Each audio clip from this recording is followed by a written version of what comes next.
Welcome back. Knowledge gained through military experience can be invaluable, especially in this region. Our next guest has more than 20 years in the Army, including deployments during Operation Desert Storm and Iraq. Now she helps others market themselves in their post-military careers. She has most recently grown from a one-woman consulting firm to an employee-oriented multi-million-dollar firm. And she joins us now with some of the secrets to her success. We welcome Tabatha Turman, founder, president, and CEO of Integrated Finance and Accounting Solutions, an award-winning government contracting and consulting firm.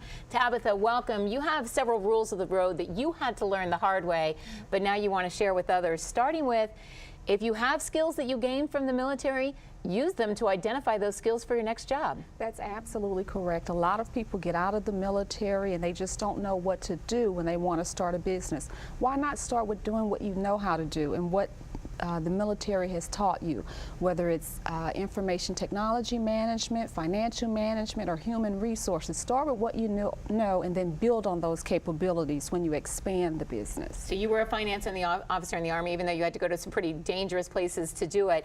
And one of the things you also quickly went about doing was connecting those relationships that you made in the military, your commanding officers, your supervisors who knew your work ethic. Talk a little bit about that. Absolutely. The first thing that I did when I started the business was go back to those relationships that I had built over the years in the military. Some of them had went to Fortune 500 companies. They were working for the federal government.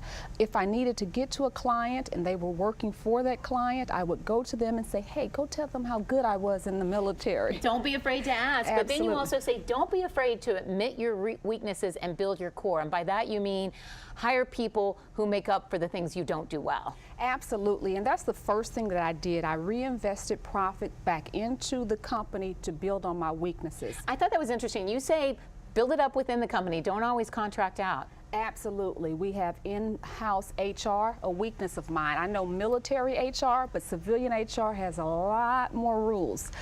So we had to get HR, that was first. We had to get accounting. We had to get on-site recruiters. That was very important when building the business. And one thing that's particular to the military that I especially find interesting in what you teach others is you have to disabuse them of that notion of always following orders. If you're the CEO or if you're in a management position, you have to be the one with the vision. And you say, don't let it be an obstacle that you're intimidated by rank.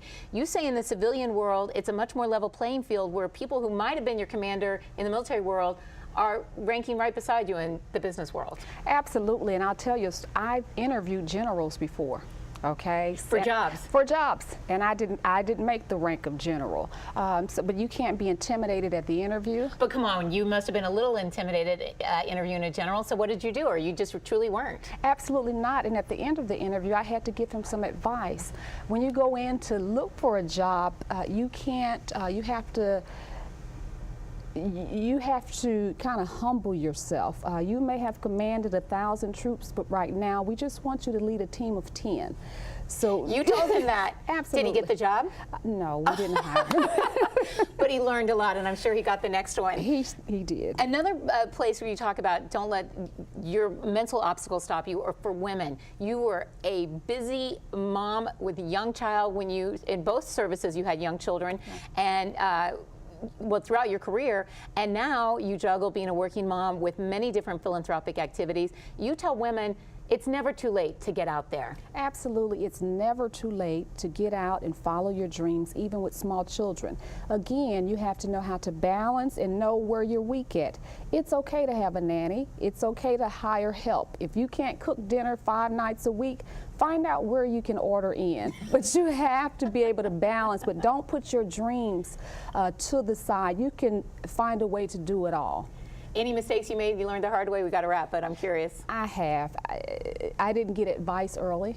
I should have had an advisory board from day one. I have a lot of hard knocks. I learned the hard way, but I try not to make the same mistake twice. And certainly a huge success now. Thanks so much for joining us and sharing the secrets to your success. Thank you. And please stay with us because we'll be right back with some closing notes.